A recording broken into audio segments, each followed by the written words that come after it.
Ok. Tempo esgotado. Beleza. Obrigado, pessoal. Se vocês quiserem voltar,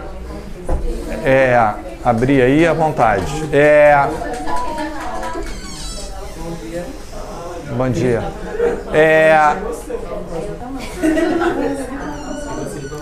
Pessoal, a primeira pergunta que eu queria fazer. Vocês estão muito. Vamos trazer atenção para cá, galera. Vocês estão bem dispersos.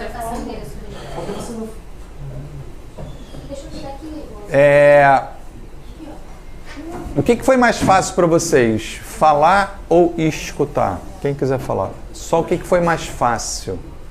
Falar é muito mais fácil.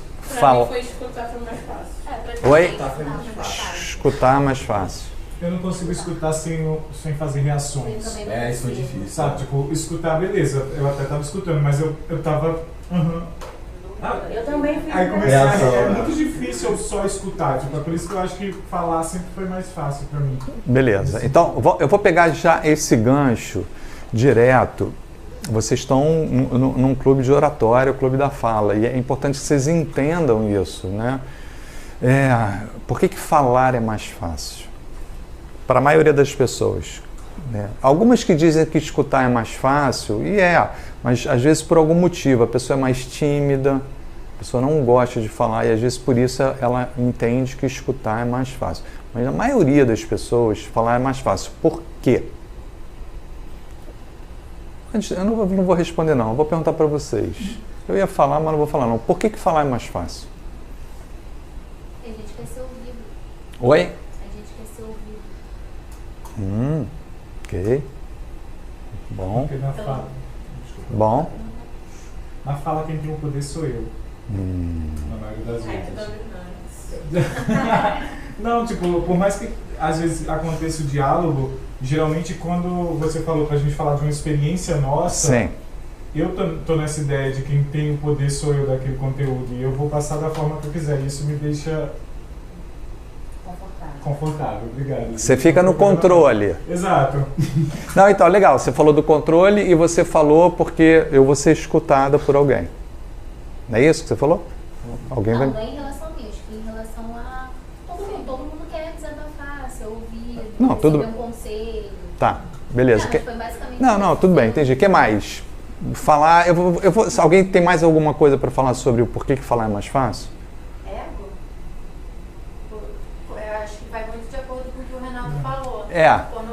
Quando a gente está falando, a gente se sente o dominante da situação. Então, o nosso ego é o protagonista. Pronto, então eu vou pegar esse gancho e a gente prefere falar porque a gente acha que está no controle, no comando e que a gente acha que fica mais importante porque eu estou falando, está todo mundo aqui me olhando. Mas eu vou te dizer que é o contrário. Eu vou dizer para todos vocês que é o contrário. Que não é quando a gente fala que a gente está no comando. É quando a gente escuta. Parece que é é diferente, né? Parece que quando a gente fala, a gente está no comando. Mas não é. Mas só para voltar aqui. Quando a gente fala, normalmente, a gente não está aprendendo.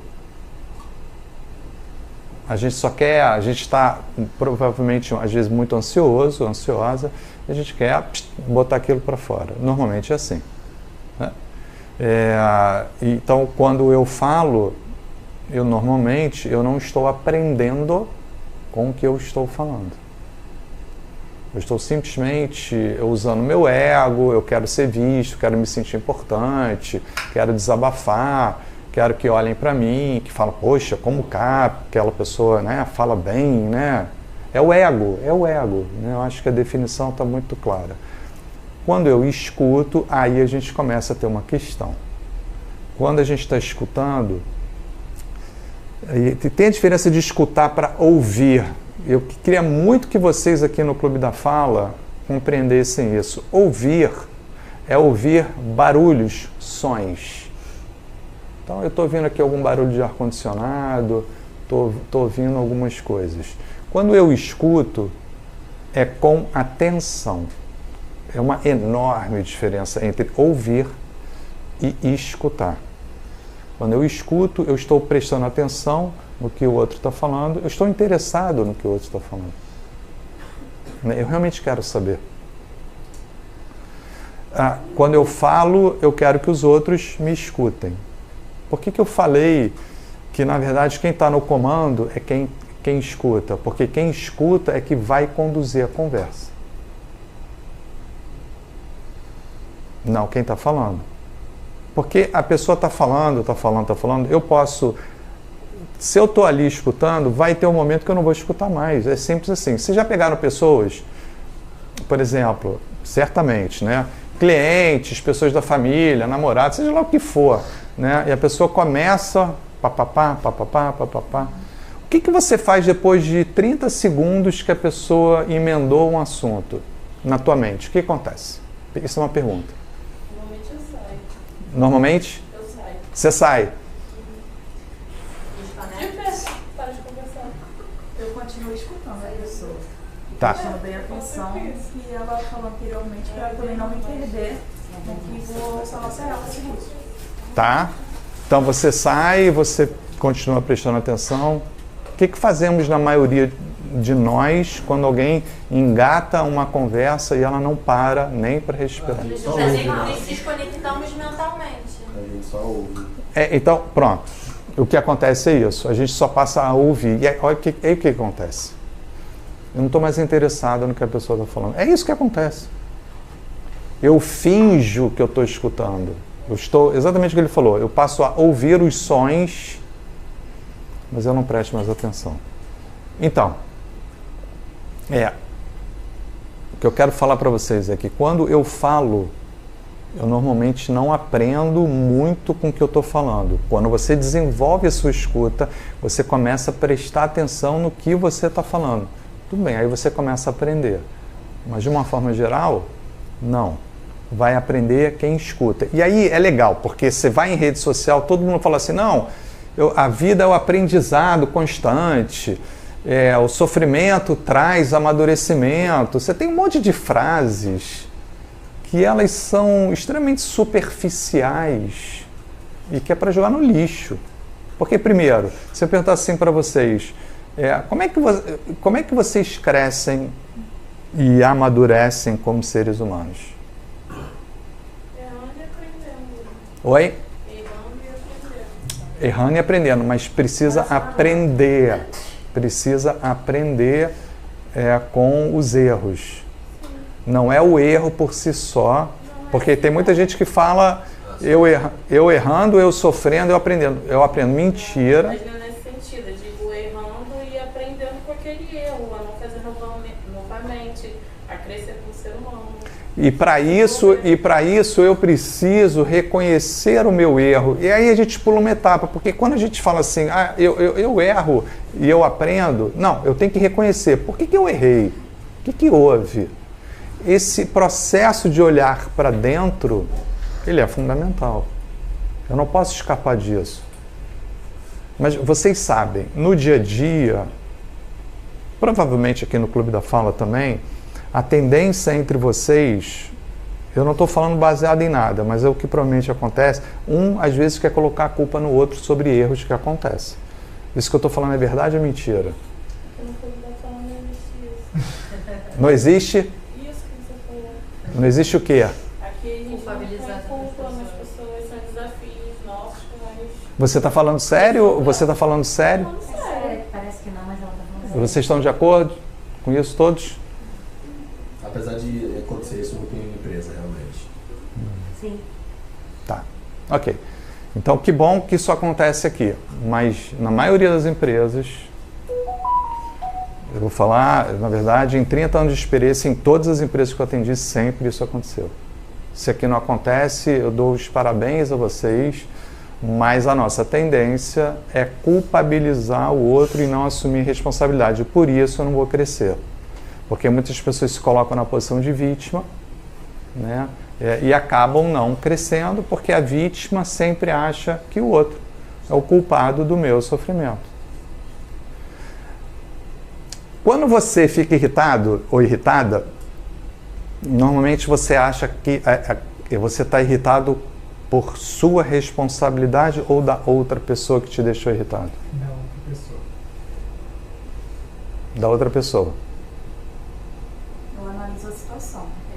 Se tiver erro meu, aí eu me sinto culpado. Agora, se for da outra pessoa... Depende, se você tiver ranço da pessoa e ela respirar... Não. Tá. Também não. Então vamos lá.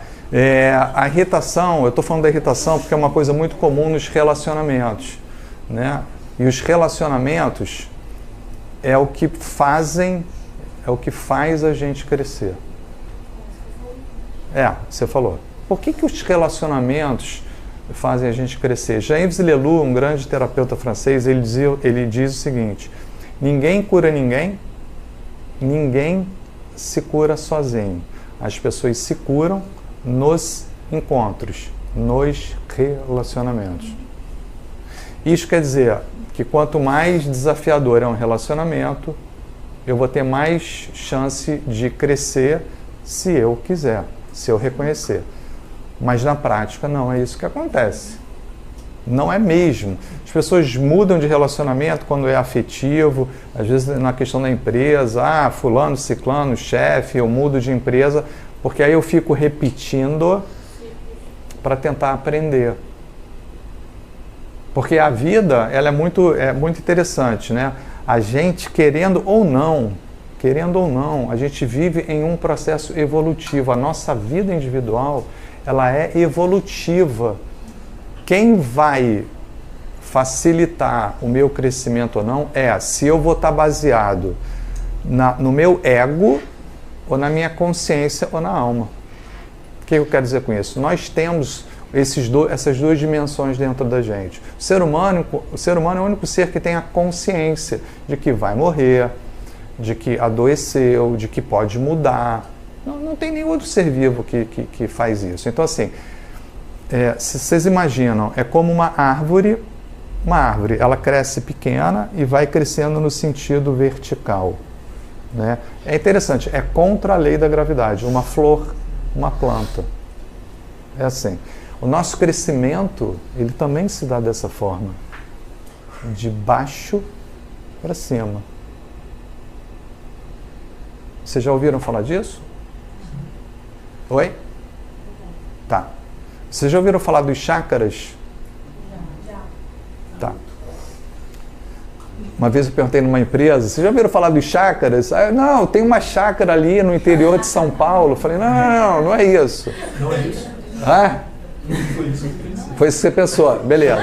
Não, olha só. A gente pensou no Naruto, né? Não, os chakras, é só para vocês entenderem que a psicologia é interessante, né? Os autores os que estudam, eles não falam de onde vem, mas a origem vem de uma filosofia da Índia, né? China, lá atrás, que é o princípio dos chakras. O que são chakras?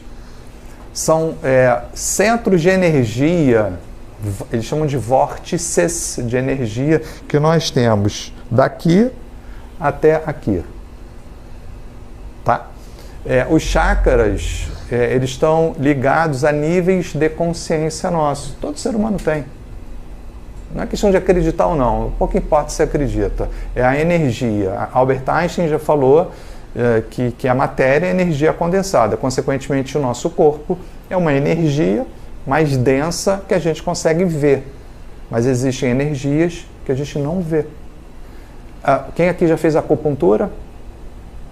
A acupuntura é baseada nos chakras. Os meridianos são canais energéticos que estão dentro da gente, que hoje o sistema de saúde aprova como medicina complementar e que funciona muito bem. Porque nós temos o corpo físico, nós temos o corpo energético, nós temos o corpo emocional, nós temos o corpo espiritual, que é o nível mais profundo. É como se fosse uma camada de cebola, que você tem os níveis, né? Só que nós nos acostumamos a viver nesses 3 chakras aqui, que é o chakra da sobrevivência, é o primeiro, é o chakra sexual e o chakra do poder. E foi aqui, nós meio que paramos aqui. Mas o que eu quero dizer? Porque eu estava falando só para complementar o raciocínio, para ficar claro para vocês. A evolução, ela se dá de baixo para cima. Isto quer dizer que dependendo do nosso investimento, no nosso autoconhecimento verdadeiro, você conseguiu entender o que é chakra, mais ou menos? São bolas de energia que estão aqui, são 7 bolas de energia, sendo que essa aqui é da espiritualidade, tá? Quando você sai do terceiro chakra, do terceiro centro de energia e vem para o chakra do coração, você começa o seu processo de realmente se tornar ser humano. É nesse chakra que você inicia o seu processo. Tá? É aqui. É isso quando... baseado em quê? Desculpa. Tá. Porque isso não entra no campo, assim, de repente, religioso? Não, de jeito nenhum. Então é baseado em quê? Tá, te digo. Há 5.000 anos na China há 5.000 anos na China já se estudava todas essas questões dos chakras. E aí eu vou trazer para hoje, né? Para a medicina e para a psicologia. Vocês já ouviram falar em mindfulness? Tá. Mindfulness, o que é mindfulness? É meditação. Aí eu pergunto o seguinte, a meditação é religião? Não, é porque você está me... Não, é porque... Muita ligação da meditação mindfulness com a religião budista e outras. E, na verdade, inclusive, agora eles estão separando exatamente por causa deste preconceito, porque as pessoas não façam ligação à religião, não digam não ou sim por causa da religião. Eu fiz o curso de mindfulness, eu pratico mindfulness fora da religião budista, da meditação em si. Mas a gente sabe que o chakra é muito ligado na religião, mas é uma realidade, ele é real, mas que é ligado à religião sim. Tá, eu vou ter, é uma situação, eu não quero me aprofundar tanto nisso, mas é importante eu trazer uma explicação clara. É o que eu falei no início, a psicologia não é uma ciência exata, uma ciência humana. Então a psicologia precisa usar os recursos dos conhecimentos das tradições, de todas as tradições. Porque a gente está falando, quando a gente está falando de melhora do nosso sofrimento psíquico, a gente está falando de melhora da nossa alma, da nossa consciência. A gente está entrando num campo que não é tão científico assim. Você quer ver? Quando você pergunta coisas da religião, quando você vai... Quem já teve em psiquiatra, que você pede um diagnóstico, se você for em 3 psiquiatras diferentes, você vai ter 3 diagnósticos e 3 tratamentos diferentes. Por que isso acontece? Porque não é uma ciência exata. Uma ciência humana. E tem coisas dentro da nossa mente que não são tão científicas assim. Então, o chakra, ele veio de uma... Eu não vou chamar de religião, ele veio de uma tradição lá de trás. Uma tradição. Quando eu perguntei da acupuntura, a acupuntura se tornou científica. Mas a acupuntura é da religião. Se a gente pensar, porque quem praticava isso eram os chineses, há 3, 4, 5 mil anos atrás. Você está entendendo o que eu estou querendo dizer? Não. Não, eu não estou conseguindo... Eu estou totalmente perdida, assim, Está totalmente perdida. Não estou entendendo a relação de uma coisa com a outra. Na verdade, é uma junção da ciência, Não, da ciência tradicional e da medicina Era tradicional chinesa. praticada pela religião, mas Não, então, em relação ao chakra, em relação ao objetivo dessa fala, em relação a... Ainda estou na escuta, não estou perdendo. Porque nem ela finalizou. Lógico. Não, não, porque, vamos lá. Raciocínio. Não, mas eu vou tentar te responder. Quando a gente vive até o terceiro chakra, a nossa escuta ela é centrada somente nos nossos interesses. Quando eu começo, de fato, a crescer, evoluir, a minha escuta já se torna mais empática a outra pessoa. O que eu estou associando, que é mais ou menos o que ele falou, é que quando a gente integra a nossa consciência, nossa ansiedade e os chakras, eu só estou dizendo que os chakras é uma forma de ver, de olhar a questão do crescimento de baixo para cima. Então, quando a gente está nesses 3 chakras, a nossa ansiedade é lá em cima. Nossa escuta é ruim. A nossa escuta é extremamente seletiva. Quando eu começo a evoluir, o processo de psicoterapia que vai ajudar nesse processo, os meus chakras começam a ser mais ativados, os chakras superiores, e eu começo a conseguir estar mais presente, ter mais sabedoria, ter uma melhor escuta, me interessar mais pelo que os outros falam. Eu dei esse exemplo do chakras só para fechar esse assunto, que eu vou seguir, para dizer o seguinte: o nosso crescimento, a nossa evolução, ela é natural. Eu não escolho eu escolho sim se eu quero crescer ou não, pelo meu ego, mas a tendência nossa é de crescimento, de evolução. Por isso eu dei o exemplo dos chakras, só para mostrar que a gente vai crescer. A nossa tendência natural, evolutiva, é crescer como uma árvore, como uma planta, como uma flor. Existem outras metodologias. Pensando só em sexo e poder, então, vira um crianção. Não, mas a minha dúvida é, então o chakra é uma analogia ou o chakra está embasando a sua fala? Não, o chakra não está embasando, eu estou fazendo uma analogia. Ah, tá. Então eu estou fazendo uma analogia. O chakra, eu estudo chakra muito, por isso eu estou associando, só para entender que a nossa evolução como ser humano não depende da nossa vontade. Ou a gente ajuda no crescimento, ou a gente atrapalha. Mais ou menos o seguinte: se o nosso ego não quer crescer, eu vou botar uma pedra no caminho dos chakras. Eu boto algo, falo, eu não quero crescer, eu quero ficar na minha zona de conforto, e dane-se. Ok. Mas naturalmente, por essência, a nossa tendência é evoluir. A vida sempre falou que crescimento é uma escolha. Sim. E você me traz essa questão de que, mesmo tendo uma pedra lá no chakra, ele vai crescer de qualquer jeito. Eu vou crescer de qualquer jeito. Mais doloroso. Não foi isso que eu falei. Não foi isso que eu falei. Mas eu vou repetir, porque pode ter gerado confusão. Que naturalmente a nossa tendência é crescer. Uhum. Mas nós podemos boicotar o crescimento. E aí, nesse sentido, a escolha. Você aprendeu, o que você ouviu está correto. Eu só quero, quando eu falei do chakra, é só para vocês entenderem que a escolha natural, se eu deixar fluir o que precisa acontecer, eu vou crescer. O problema é o nosso ego, que o nosso ego está dizendo assim, não quero crescer. O nosso ego está dizendo, eu quero ficar até esse chakra aqui, é o chakra do poder.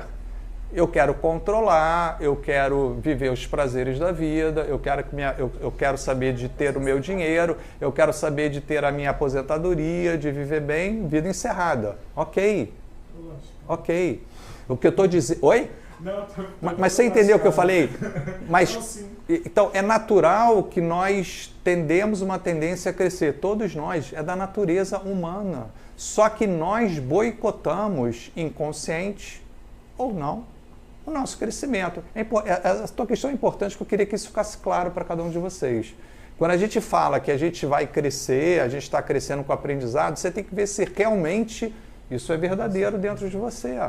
Se você de fato está querendo sair desse estado de sofrimento, porque assim, se a nossa idade cronológica, biológica, a gente está crescendo, tem outras questões que crescem juntos, mas a gente aí vai suprimindo o que a gente sente, não quer aprender, eu vou repetir, deixa para lá.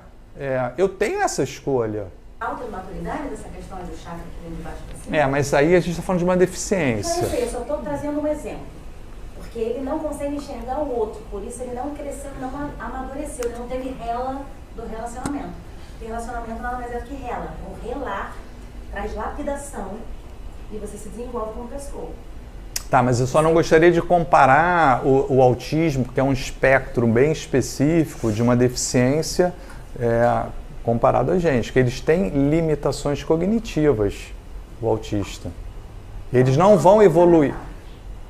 Não é só comportamental, é cognitivo. Eles têm problemas no cérebro também, em que não permite esse crescimento. Você trabalha com autista, você é psicóloga, você faz o que com autista? Sou fonoaudióloga. Tá, você trabalha a parte da fala deles? Não, trabalho a linguagem como um todo. Tá. Enxergar o outro, a comunicação, saber inclusive lidar com as suas emoções. Porque o problema do autista é esse, ele está com raiva e não sabe verbalizar. Sim. Então ele surta. Sim. Quando ele poderia dizer, quando ele consegue dizer, eu não quero isso, eu não gosto disso, eu não quero água. Se oferece água e isso irrita ele surta. O que a gente pode dizer, assim, realmente o que tem graus, mas no caso do autismo é algo que foge ao controle daquela pessoa. Sim, eu só trouxe um exemplo para entender o seguinte, quando você fala aqui de relacionamento e dessa questão do autoconhecimento, eu preciso me relacionar para desenvolver, porque ontem eu estava falando assim, eu quase não sinto, eu não tenho escutativa, e trabalho bem nisso, eu não sou ansioso em relação a isso. E ele falou da questão de se enxergar e de ser uma construção. Essa questão do relacionamento, do autoconhecimento, significa que eu preciso necessariamente estar com outro, estar numa comunidade para me desenvolver? Sim. O ser humano... ok. O autista não sabe fazer isso. Só por isso que eu trouxe esse exemplo. Né? Tá, então, entendi. Mas o ser humano, ele não vai crescer sozinho. Nenhum. A gente fala assim, mas os iluminados que passaram meditando lá e que alcançaram isso, aquilo, outro, assim, são situações específicas, pontuais. Mas nós, para crescermos, precisamos nos relacionar, necessariamente. Assim, a gente vive o tempo todo junto. Então, vocês atendem clientes aqui. A gente tem família, círculo de amigos, cheio de gente andando por aqui. Nós somos seres absolutamente relacionais. É o relacionamento que faz a gente crescer. E a ansiedade, ela atrapalha a qualidade dos relacionamentos. Tá? E aí o que eu quero já passar para vocês, a ansiedade, ela atrapalha a escuta e a nossa produtividade. Quando a gente está ansioso, a gente se torna menos produtivo. Algumas pessoas falam, não, eu quando estou ansioso eu sou mais produtivo. Né? Ansiedade traz produtividade. Oi? Você consegue pensar em várias coisas ao mesmo tempo. Mas não consegue, isso é uma ilusão. Isso é uma ilusão. A gente só pode fazer uma coisa de cada vez. A nossa atenção é única. Eu vou dar um exemplo bem bobo, simples, bem real. Você está lá com a pessoa que você está fazendo sexo. Está num momento maravilhoso. Aí você pensa em outra coisa. Você vai conseguir, que normalmente você vai pensar numa coisa que vai te trazer preocupação. Você vai conseguir ter uma boa relação sexual pensando em outra coisa? Não, olha só, eu sei que a mulher tem uma capacidade maior de fazer isso, mas ela só vai fazer uma coisa de cada vez. A gente está lá, pensando que está passando. Mas aí a questão é mas o nome disso...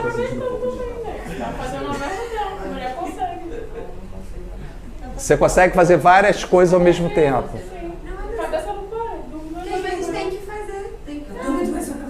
Mas pessoal... A ansiedade está totalmente ligada ao autoconhecimento, não tem nada a ver com as condições materiais que a gente vive, trabalho, tem que pegar 2 horas de transporte, beleza. Não tem nada a ver, é tudo se eu me conhecer. Não. É o seguinte, as dificuldades financeiras de locomoção, elas vão, provavelmente, se a pessoa não se conhecer muito bem, aumentar sim o estado de ansiedade. Vai piorar. Agora, quando você consegue aprender a lidar com a sua ansiedade, esses fatores externos que eles existem, eles diminuem o tamanho do impacto. Mas a causa não é essa. A causa não é essa. Você sabe por quê? Porque senão todo mundo... É simples, né, de entender. Todo mundo que se locomove 2, 3 horas para ir para voltar, todo mundo que tem questões financeiras, todos seriam ansiosos, deprimidos, com síndrome do pânico e bipolaridade. E não acontece. Mas eu concordo com você que a situação social pode estimular o aumento da ansiedade, sim. De uma depressão, sim. Pode. Se fosse assim, alguém riquíssimo não teria problema nenhum. Aí eu já... E a pobre fala assim, qual o problema dessa pessoa? Exatamente. E aí, eu já complementando o que o Renato está falando, todos os meus clientes, sem exceção, são ricos. Totalmente controlado. níveis totalmente controlados. Pessoal, vamos ouvir aqui, vamos ouvir. A ansiedade é doença. Não, então, vamos lá, tem um grau de ansiedade que não é doença, que não é, tá? Por exemplo, vocês vão dar uma aula hoje, né, os professores, aí dá um pouquinho de ansiedade, né? Às vezes é natural, tá tudo bem. Existe a ansiedade positiva, tá? A gente ensina isso. Não, existe a ansiedade positiva, existe o estresse positivo, porque eu preciso de um certo grau de ansiedade para que eu levante da minha cama para vir trabalhar.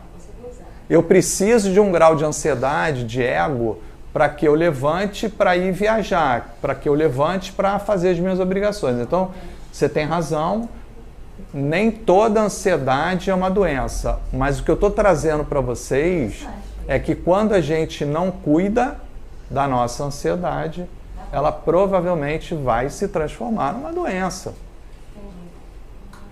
Um câncer pequeno, você tem lá um câncer pequenininho, e aí você vai dizer assim, depois eu vejo. Está pequenininho. Você vai voltar daqui a um ano, o câncer vai estar maior. Depois eu vejo. Cara, daqui a 2 anos você se enrolou. Então, o que acontece com a ansiedade? Vou dar um exemplo. Uma advogada não era minha cliente, ela prestava serviço para mim, né? E eu já conheci ela bastante, quero que vocês entendam bem isso. Pessoa muito bem sucedida, família, e ela falava para mim, eu falava, ô fulana, eu já tinha uma relação mais próxima com ela, eu falei, você é muito ansiosa. Porque ela falava numa velocidade que até para eu entender, às vezes eu não entendia. Cara, uma velocidade. Eu falei para ela, não, Renato, minha vida familiar é maravilhosa, meus pais maravilhosos, minha situação profissional, e ela vinha muito bem nesses aspectos. Bom, sei lá, 6 meses depois eu tive com ela, né? E aí ela me conta a seguinte história.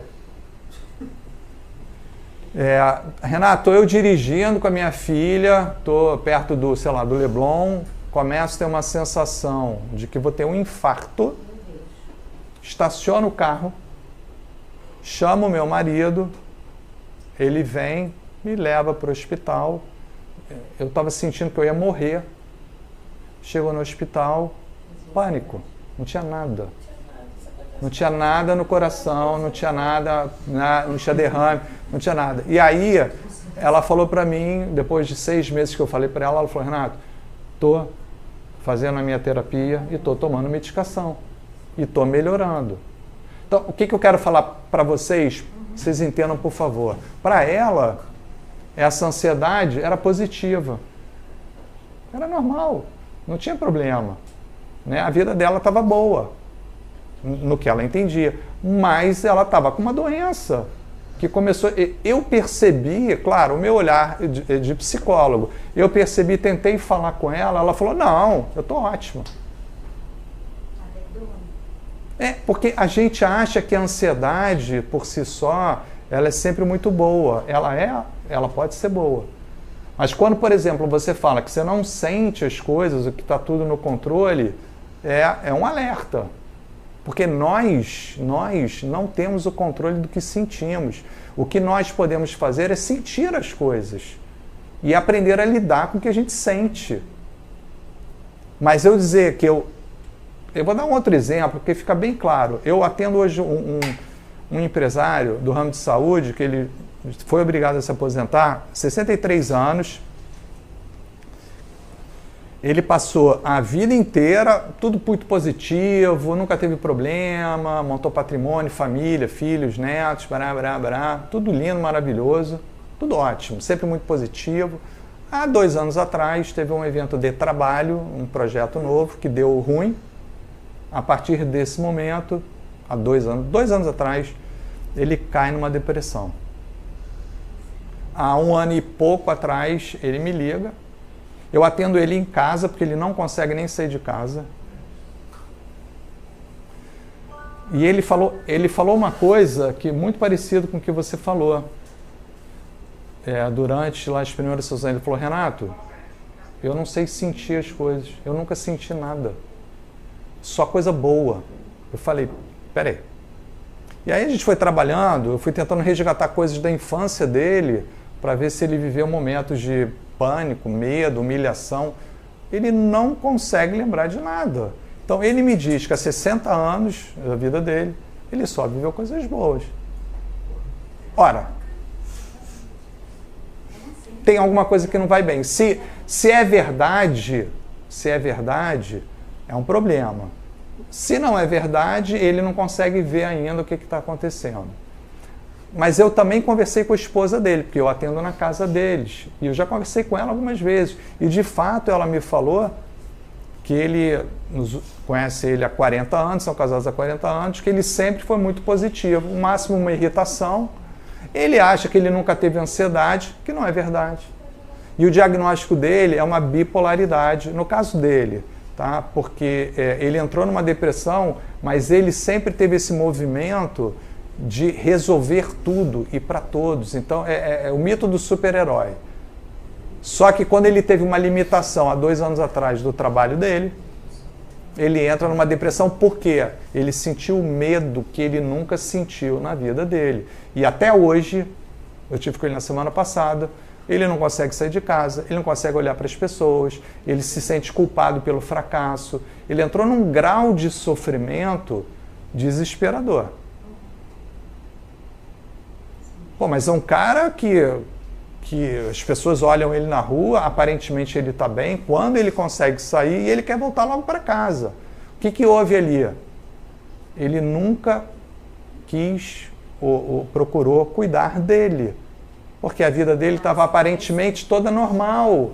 Dinheiro, família. Então, achar que o problema financeiro é a causa, eu vou dizer, não é a causa, mas acentua. É óbvio, uma pessoa que tem questões de locomoção, fica 2, 3 horas no trânsito, é óbvio que isso pode aumentar, né? E a dica que eu dou para quem tem esse processo, durante a sua viagem, procura respirar. Procura. Ônibus lotado, em pé, super apertado, não dá pra respirar. Se você não respirar, você morre. Então, mas de fluido não tem nem como segurar. Não, eu sei, mas procurar. Se eu tô mentindo do meu lado, foi bravo. Bom, vamos embora. Não, tipo, essa pessoa, esse exemplo que você deu, por acaso, esse fato, essa doença que ele desenvolveu, tem alguma coisa a ver com o fato de ele ter se aposentado, ele não está mais ocupado? Não. De estar ocupando a mente dele, de estar ocupando o tempo dele, tá. Começar a desenvolver uma depressão. Boa pergunta, não. Isso piorou o estado dele, mas mas vocês ouviram a pergunta que ele fez? Vocês não estão escutando, Eu um exemplo de um senhor aqui que desenvolveu doença, ansiedade, depressão. A minha pergunta é se isso não tem alguma coisa a ver com o fato dele ter parado de trabalhar, de ter se aposentado, de ter desocupado a mente dele e ter conseguido mais tempo para pensar do que para fazer, para agir. Não foi isso, eu vou te explicar por quê. Porque quando ele se aposenta, ele está montando um novo negócio. É a frustração, ele não soube lidar com aquele sentimento de derrota, que não tinha uma outra opção, era aquilo ali, ele tinha que viver. O limite que ele teve quando o negócio não deu certo, esse novo negócio, ele não deu conta, porque segundo ele foi a primeira vez que ele teve um limite na vida dele forte. Aí quando o negócio não dá certo, ele fica parado, desocupado, a mente desocupada. Como dizia meu velho, mente desocupada é piscina do diabo. Não é só isso, tá? Não é só isso. Você tem toda a razão, mas o que aconteceu com ele, porque imediatamente ele entra numa depressão, não dá tempo, ele passou alguns dias que ele me falou na paranoia, porque o negócio teve um problema com a Anvisa, na cabeça dele, ele ouvia helicópteros que a polícia estava indo na casa dele prender ele, e não tinha nenhum motivo objetivo. Então o que eu quero dizer é o seguinte, agora, é claro, quando a pessoa que produz muito, que fica parada, pode ter isso que você está falando, mas só para te responder mais objetivamente, ele me conta também que o pai dele e a mãe, e principalmente a mãe, teve bipolaridade. Então a mãe e a tia dele tiveram bipolaridade. Então tem uma questão genética, hereditária, e que o que determinou a queda dele foi a perda do trabalho. Foi o gatilho. Tá? Mas não foi só, se eu disser assim, é porque ele não estava pensando em nada, não. Hoje ele reclama que não tem nada para fazer. só que ele não consegue fazer nada. Olha o drama que ele vive. Eu quero fazer alguma coisa, mas se ele vai fazer, ele não dá conta, ele fica altamente ansioso. Está tomando remédio, mas não consegue se acertar. Tá? Pessoal, vamos lá, vamos focar aqui nos sintomas da ansiedade. Eu acho que eu acabei trazendo assuntos que deu uma misturada, mas vamos lá. Foi ótimo. Eu ia passar um por um, deixa eu ver se eu consigo aqui. Não, apareceu tudo. A ideia era um por um. Tá. Irritação, sintoma de ansiedade. Se você observa em você que vira e mexe, você está se sentindo irritado. Lembra que eu perguntei, quando você está irritado com alguém, você atribui a culpa à pessoa ou você consegue reconhecer? A irritação é uma coisa que é uma enorme oportunidade para a gente crescer. A gente nunca pensou nisso, né? Quando eu fico irritado com alguém, eu preciso olhar por que eu fiquei irritado com essa pessoa. Porque quando eu fico irritado com alguém, é porque eu criei uma expectativa que aquela pessoa fizesse algo assim, assim, um assado, que ela falasse desse jeito. Ela não fez, e aí eu fico irritado. Então a irritação é uma emoção, um estado que nos ajuda a crescer, se eu quiser. Deu para entender o que eu falo da irritação? Sempre que você ficar irritado com alguém, em primeiro lugar, pergunta o que você estava esperando daquela pessoa. Para você ver se realmente é uma questão tua. Como está cheio de gente estranha por aí, pode ser que a pessoa sacaneou você, que você possa ficar irritado. Mas a primeira pergunta é, qual é a minha responsabilidade? Eu preciso saber. Então, irritação constante é sintoma de ansiedade. Isso não faz parte da minha responsabilidade. Como que se você puder falar, devolver para a pessoa, ok? Ou senão você se afasta. Se você puder falar para a pessoa sem que isso te traga algum risco, ok? Ou você se afasta da pessoa. Tá? É isso. Cansaço. Por exemplo, a questão do sono hoje, as pessoas estão com dificuldade de dormir. Então, assim, quando você dorme bem, muitas vezes você acorda cansado. Mas por que você acorda cansado se você dormiu bem? Se você não dorme bem, tudo bem. Você acorda cansado. Né? É um cansaço sem motivo, nesse caso. Não é sem motivo, é um cansaço mental. Tem motivo. Esse é o ponto. É mental, não físico. Isso. Mas o cansaço mental tem motivo. Por exemplo, posso não estar aguentando mais como eu estou levando a minha vida, estou com muita responsabilidade, estou pensando muito, meu relacionamento não está bom, meu trabalho não está bom, seja lá o que for. Eu preciso olhar para mim e dizer, por que eu estou tão cansado? Se ele é recorrente, tá? Tudo aqui é ser recorrente. De vez em quando, tudo bem, você vai ficar cansado, faz parte, tá? Isolamento. É muito comum na ansiedade, é uma coisa que você falou, Vinícius? Antônio. Que eu perguntei, quando você, depois que você estava lá fazendo, a pessoa estava falando com você, aí, de novo, você vai falar com a pessoa, você fala, não, aí eu estou cansado, eu vou dormir. A pessoa queria falar com você, você não podia, aí você foi dormir. É muito comum, no estado de ansiedade, um dos sintomas é a gente se isolar das pessoas. Eu querer ficar sozinho. Porque eu estou achando que eu estou no centro do mundo, que a minha vida é a única que tem problema. Então eu vou me isolando. Eu não quero falar com ninguém, não me interessa ninguém, porque eu quero resolver os meus problemas. Só que o isolamento piora a ansiedade. Piora a ansiedade. Porque eu me isolo, e aí é o que você falou, se eu me isolo, eu começo a pensar num monte de coisas. Para que eu preciso me isolar? De novo, nenhum problema em estar sozinho. Eu, Renato, adoro estar sozinho, mas não por uma rejeição a estar com as pessoas. É porque, às vezes, eu quero... Isso. Eu estar sozinho, mas assim, a ansiedade, um dos sintomas é o isolamento. Então, se você tem o hábito de querer se isolar das pessoas, e aí, de novo, tá? A escuta é pouca. eu não presto atenção, eu não tenho empatia, eu estou me isolando das pessoas, estou me afastando dos relacionamentos, não estou crescendo. Eu acho que se eu me isolar, eu vou ficar melhor, eu vou ficar pior. Por quê? Porque nós não nascemos para viver isolados. E aí eu vou repetir, ficar sozinho não é estar isolado. Agora, é importante ficar sozinho, importante. Mas não ficar buscando isolamento. Essa pessoa que eu atendo, ele não consegue mais se relacionar com ninguém. Nem com os amigos dele. Os amigos, ele tem muitos amigos, né? Chamam ele para almoçar, eu estimulo ele e ele vai. Pô, Renato, eu não aguento. Vai me dando uma agonia, eu quero ir embora. Então, porque o caso dele é grave, tá? Então, assim, o caso dele que eu estou falando, ele é grave. Não é um caso comum. É grave, é muito grave. E até, Renato, eu tenho amigos que sofrem depressão e até quando estão se relacionando parece que estão sozinhos. Perfeito, tipo, perfeito. Estão ali, mas é como se não tivessem.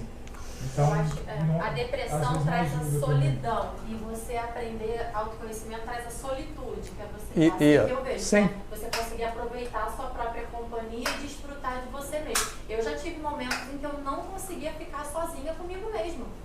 Eu não conseguia, quando eu era mais jovem, eu precisava, tinha necessidade de estar com outras pessoas e mesmo estando com outras pessoas eu não ficava bem. Eu estava mal o tempo todo. É isso. Hoje em dia eu aprendi que tem momentos em que eu preciso da solitude, eu preciso estar com todas as pessoas e depois eu vou ali no meu canto, fico sozinha no meu momento, no meu quarto, depois é como se eu recarregasse minha bateria para poder estar de novo com as outras pessoas. Você aprendeu a lidar de alguma forma com as suas emoções, com a sua solidão, com a sua solitude. Você aprendeu provavelmente a sentir as coisas que você precisa sentir e não achar que é ruim nem bom. Porque quando a gente sente medo, quando a gente sente raiva ou ciúmes, né, a gente acha que a gente está com algum problema. Está com algum problema se você não se permite sentir essas coisas. Vocês entendem a diferença disso que eu estou falando? A gente aprendeu a não sentir. O não sentir é eu eliminar uma das dimensões que a gente tem, que é a da inteligência emocional.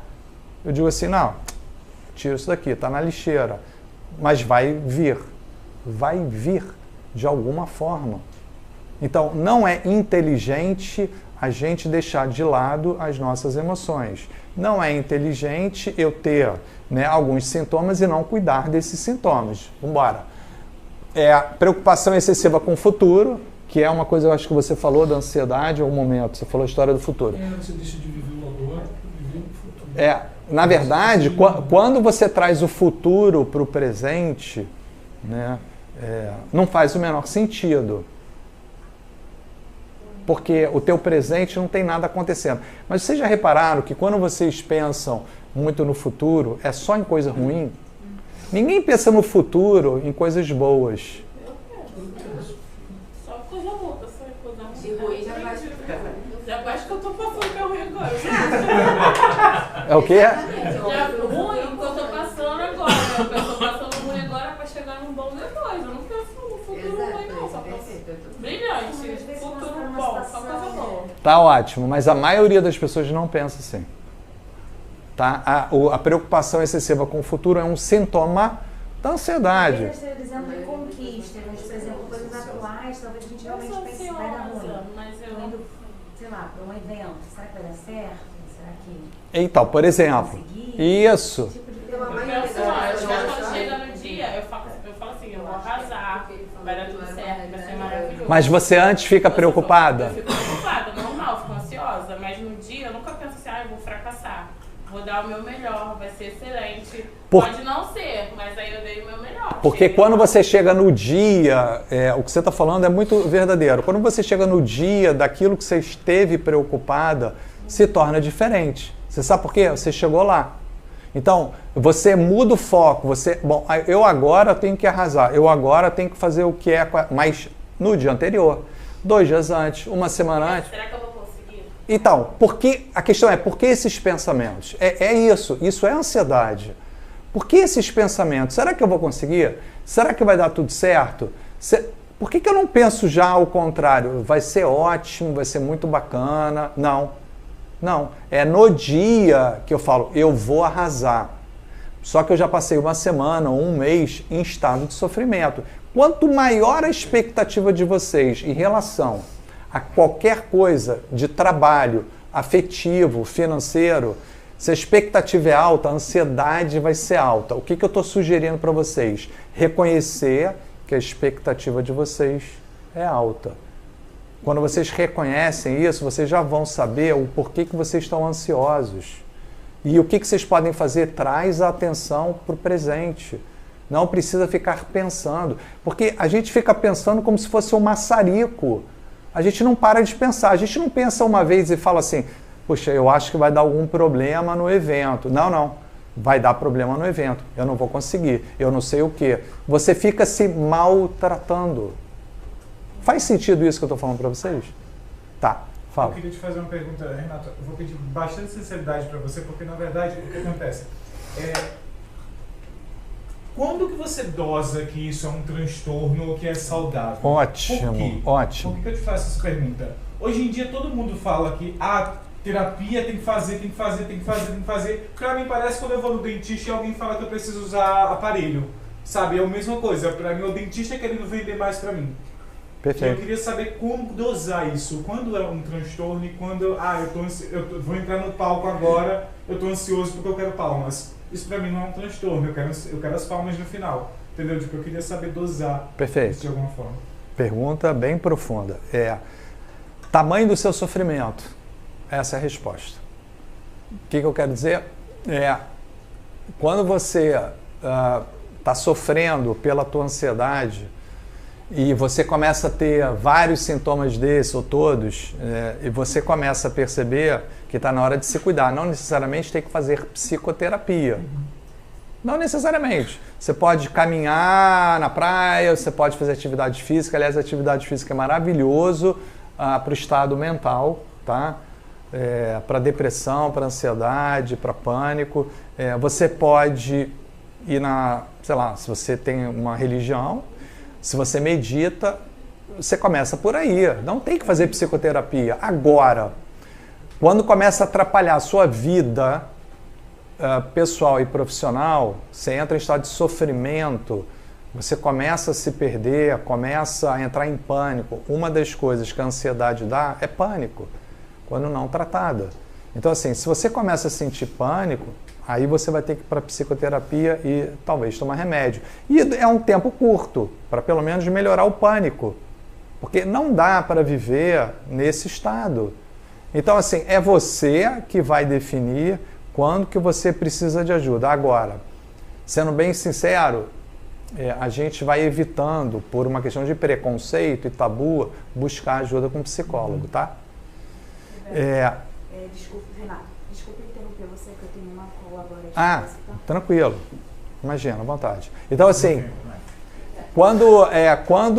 quando você percebe que não está dando mais conta, estou com muito pânico, eu não consigo dormir direito, não estou conseguindo comer, eu estou comendo muito, estou bebendo muito, estou usando droga, estou não sei o que, seja lá o que for, você começa a sair de um estado de controle, entre aspas, da sua ansiedade. Aí você vai ter que buscar ajuda.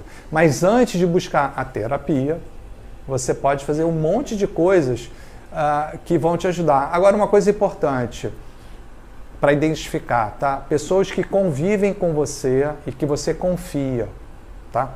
Pergunta para essa pessoa se você está achando que você não está muito bem em relação à ansiedade. Pergunta para a pessoa, como é que você acha que eu estou? Pessoas que você confia e que convive com você para ver o que ela vai te dizer. Pega isso e traz para você, para sua reflexão. Porque às vezes a gente não sabe que esses sintomas aqui estão acontecendo com a gente e que esses sintomas são da ansiedade. Eu estou trazendo para vocês objetivamente alguns sintomas aqui. Fala. A síndrome de burnout, ou burnout, ela é ela é específica de algum sintoma desses ou ela é ampla também? Então, o burnout agora foi reconhecido como doença do trabalho, né, em 2021 pela OMS. Eu diria que a síndrome do burnout ela é causada pelo ambiente de trabalho, ambiente onde tem muito controle, muita cobrança, enfim, né, assédios morais, tá. A síndrome do burnout é uma pré-ansiedade, uma pré-depressão. Eu já atendi algumas pessoas, empresários inclusive, que tiveram a síndrome do burnout. O que é bom, entre aspas, é que se você percebe isso e se trata, é mais rápido de você sair. Porque a síndrome de burnout é especificamente no ambiente de trabalho.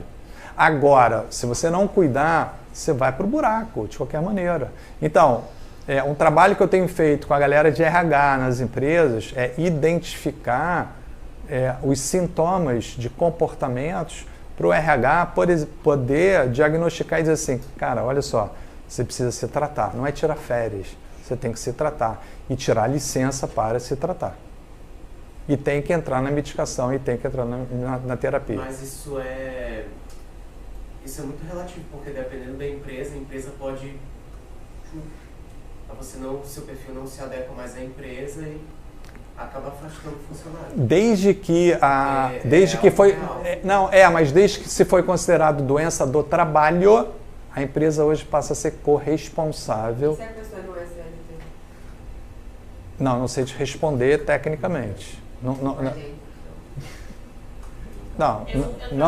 sei te responder, não sei te responder. Eu trabalhei numa empresa que eu saí em 2019. Hoje eu entendendo um pouco do burnout, eu vejo que eu sofri isso, não sabia. Pode ser. No final eu senti uma dor física de ter que ir pra lá. Isso. Eu acordava chorando. Isso. Exaustão. Daí a minha pergunta, porque é um trabalho de fazer esse diagnóstico, né? Eu tinha um ritmo de trabalho pesado, assim. Imagino. Eu trabalhava muito, nunca tirava férias, aí as minhas férias eram assim, eu tinha banco de horas e tinha férias, aí eu pegava 10 dias, depois eu pegava 5 dias, mas o meu ritmo era muito... Tanto que eu cheguei aqui eu fiquei um pouco assustada, que é mais tranquilo aqui no clube. Mas chegou uma época que eu não aguentava mais aquele ambiente. As pessoas hostis e se você não se posicionasse, eles te engoliam. Então muitas pessoas choravam, iam pro canto.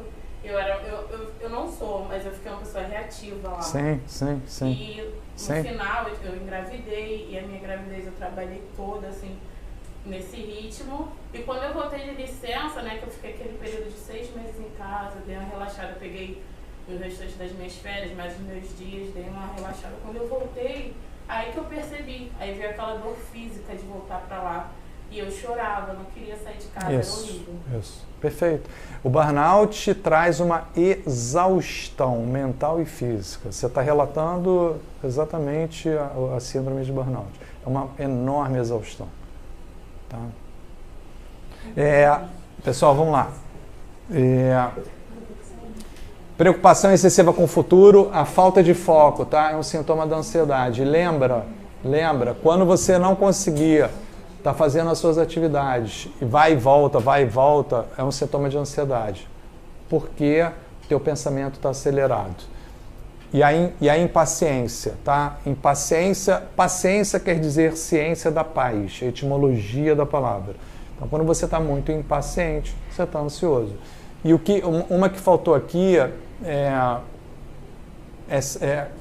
quando você lê e se identifica muito com notícias ruins. Está o tempo todo buscando notícias ruins, ou falando sobre isso. Então, Oi? Meu Twitter só tem isso. Não, se você fica em rede social buscando notícias ruins, isso é um problema. Tá? Agora, se você está lá buscando coisas do seu trabalho, ok. 1, 2, 3, 4, 5, 6... E o 7º sintoma é a identificação com notícias ruins. Esses são os sintomas para ansiedade. Eu necessariamente vou estar com ansiedade? Provavelmente você vai estar com ansiedade se tiver com pelo menos 2 desses sintomas. Tá? E o que é ansiedade? o que está por base é o medo irracional. Medo de eu ser rejeitado, abandonado, medo de me sentir fracassado. Tá? São medos irracionais. Não é real. Tá? O medo, no dia a dia, se você está andando na rua, você vê um assalto ou um cachorro vindo na tua direção, o medo, ele te protege. O medo, ele é protetor nas coisas físicas, mas na questão psicológica não, ele é paralisador. O medo nas questões emocionais, eles nos paralisam, porque o que está acontecendo é dentro de mim. Eu não consigo nem lutar comigo, nem fugir. Simples assim. Eu não consigo lutar nem fugir. Tá? E a ansiedade é eu estar onde o meu corpo não está. Ou seja, eu estou lá no futuro, o meu pensamento está no futuro, o meu corpo está aqui, e eu não posso fazer nada quanto ao futuro, eu não tenho controle. Então, quando você pensar, isso vai dar certo, não vai dar certo, traz a tua atenção para a tua respiração e fala, tá tudo bem agora, eu vou fazer tudo para esse evento que eu vou fazer, essa aula que eu vou dar tudo certo. Mas traz a sua atenção para o presente. Se você viver o futuro agora, né, você vai sofrer. Qual o maior medo emocional? É o da rejeição. Todos nós carregamos o medo. Eu acho que o Renato falou, eu vou lá dar uma aula e eu quero ser aplaudido. Vai que ele não é aplaudido e o nego fala, começa a vaiar. O estado que ele vai ficar. Porque ele está indo com essa expectativa de querer ser aplaudido. Então, muito cuidado, que tudo que você fizer, olha o tamanho da sua expectativa. É isso que vai te fazer sofrer. É a sua expectativa, não é o que os outros fazem. Ok. A nossa zona de conforto não permite a gente, muitas vezes, sair dela, que é a história que eu falei dos chakras. Eu posso chegar num nível meu de consciência e dizer, não quero passar disso aqui. E eu vou ficar nisso aqui e está tudo bem. A pessoa vai sofrer, porque o crescimento também gera sofrimento. O crescimento também gera sofrimento. Só que eu aprendo com o meu sofrimento e eu tendo a não repeti-los mais. Não é que eu não vou sofrer mais, mas eu já sei como lidar com os meus sofrimentos. Quando eu fico na minha zona de conforto, eu repito e não aprendo. O que vai nos impedir da gente crescer é o quanto a gente se conhece. Né? Então, você olhar para você e dizer assim, numa semana, num mês, quantas horas, quanto tempo eu dedico ao meu autoconhecimento? Pode ser uma leitura de um livro, de novo, pode ser uma caminhada, tua meditação, dança, se você quiser, de novo, na questão da religião, seu trabalho voluntário, não importa, algo que te faça conhecer. Tá, e como é que a gente pode se conhecer melhor? E aí eu deixo um passo a passo aqui para vocês, né, que é só para a gente finalizar. Primeiro, que é o que eu falei antes, né, eu preciso ter vontade verdadeira de crescer. Não é porque é legal, não é porque eu estou falando. Eu quero me tornar um ser humano que eu possa abrir mais a minha mente.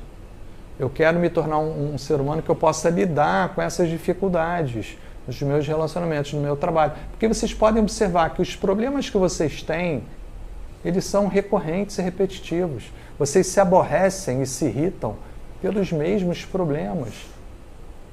Vocês se cansam pelos mesmos problemas. Vocês se preocupam pelos mesmos problemas. Faz sentido isso que eu estou falando para vocês? Então, assim, por que vocês repetem? Porque vocês ainda não aprenderam. E está tudo bem. Eu preciso despertar essa consciência em mim para eu melhorar a minha qualidade de vida. E eu não posso fazer isso por ninguém. Eu só posso fazer por mim. Não queira ficar falando por outro. Você tem que melhorar. Você é muito irritado. Não é isso. É comigo. Eu só posso mudar a mim. E já é muito difícil. Então, a escolha é de cada um de vocês. Quando eu falo aqui, o primeiro princípio para o autoconhecimento é vontade de crescer. Né? De eu ampliar e dizer assim, cara, esse tipo de problema já não me afeta. É muito mais fácil eu achar que os meus problemas estão fora. É óbvio, como ela falou, a questão de pegar um ônibus 2 horas, um aperto financeiro, olha só, tudo isso são gatilhos, são situações que podem aumentar a sua ansiedade. Eu atendo uma empresa que o executivo era um gerente, ele mora longe, né, estava indo de ônibus, só que ele estava sentado. Ele falou, Renato, era 2 horas para minha casa, eu comecei com um monte de pensamento ruim. Sentado ele estava, sentado ele respirou, ele já estava habituado a fazer a pausa, ele falou, Renato, mudou tudo dentro de mim. Olha que interessante, né? Por que mudou o que estava dentro dele? Porque a gente vai dizer assim, não dá para mudar. Estou aqui em pé, segurando o ônibus, está todo mundo me empurrando. Eu vou ter que ficar irritado, com raiva, tenso. Quem falou que você tem que ficar assim?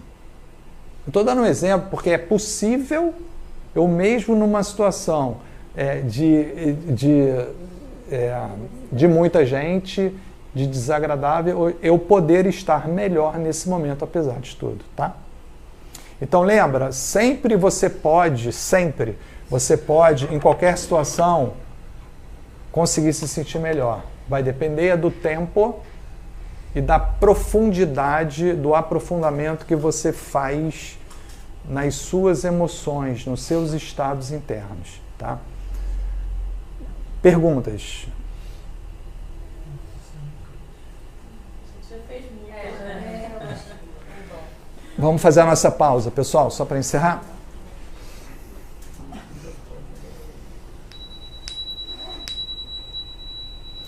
Pedir para a gente fechar os olhos um pouco, dar uma alinhada na coluna.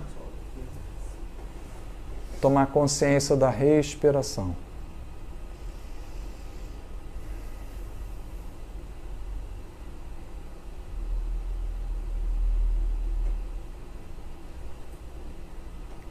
Inspire e expire bem tranquilamente.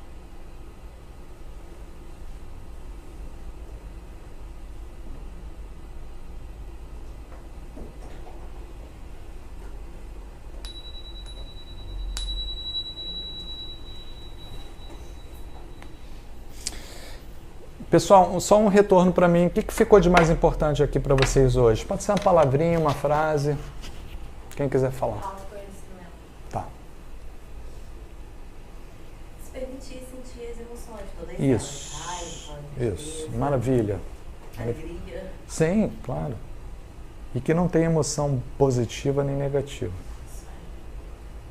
Aprender a administrar nossos sentimentos, né? Para poder lidar com as pessoas, até com a gente mesmo, aprender a administrar. Perfeito. Entender melhor o que é ansiedade, né? Ficou mais claro para vocês o que é ansiedade? Sim. Tá. Para vocês não ficarem ouvindo coisas que, enfim, às vezes estão fora aí do padrão. Pessoal, muito obrigado. Obrigada. Bom trabalho para vocês e muito autoconhecimento e tudo de muito bom, tá? Muito obrigado a vocês. Obrigada.